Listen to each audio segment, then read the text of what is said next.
WhatsApp చూసుకోవడము, station చూడడము, WhatsApp గురించి మాట్లాడడము, ఇట్లాంటివి అంటే మనం పూజ మీద కాన్సన్ట్రేట్ చేయకుండా ఉండడానికి వాళ్ళు అట్లాంటి వేషాలు వేస్తుంటారు. ఆ మంత్రం చూసుకొని వాసన చూసుకొని మనం ఎడమ వైపు వేసుకున్న ఎడల రాక్షసులు పారిపోతారు, అక్కడికి కూడా దేవతలు వస్తారు అనమాట. దాని ముఖ్య ఉద్దేశం. ప్రాణాయామం ముక్కు పట్టుకొని ఒకే సైడ్ మూసి ఒక రంధ్రంలోంచి గాలి పీల్చండి, వదిలేండి అంతే.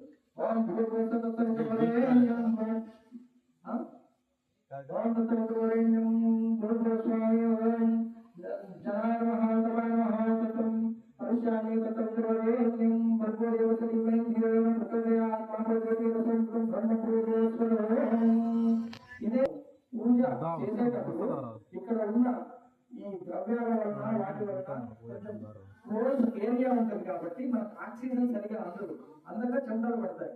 దీన్ని మనం ఈ ప్రాణాయామం చేయడం ద్వారా లంగ్స్ మొత్తం ఫిల్ అయిపోయి మనకు కావాల్సిన కొద్దిపాటి ఆక్సిజన్ అందిస్తుంటుంది అనమాట.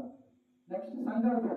అక్షతలు తీసుకొని పిడికిలు మూసి కుడి తొడ మీద పెట్టుకొని అందరూ కళ్ళు మూసుకొని మీ మనసులో కోరికను పక్క వారికి కూడా వినిపించకుండా కోరుకోండి. పరమేశ్వర ప్రీత్యర్థం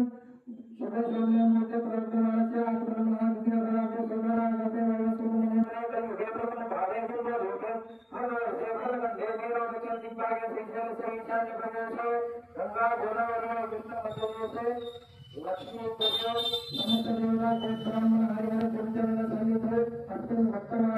అని అంటాను. మీ గోత్రము మనసులో చెప్పుకోండి. బయట నిలబడ్డ వారు కూడా మీ గోత్రాన్ని మీ మనసులో చెప్పుకోండి. శ్రీమాన్ గోత్రోద్భవస్య నామధేయ. పిల్లలు మొదట మీ తల్లి తండ్రుల పేరు చెప్పుకోండి. పిల్లైన వారు మీ భర్త పేరు చెప్పుకోండి.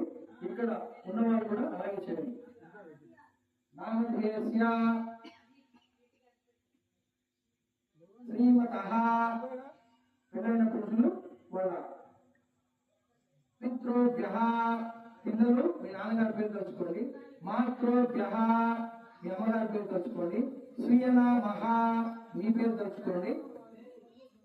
అనండి. మమ అస్మాకం సహ కుటుంబస్య క్షేమ స్థైర్య ధైర్య వీర్య విజయ అభయ ఆయుః ఆరోగ్య ఐశ్వర్య అభివృద్ధి అర్థం ధర్మ అర్థ కామ మోక్ష చతుర్విధ పురుషార్థ ఫల సిద్ధ్యర్థం ధన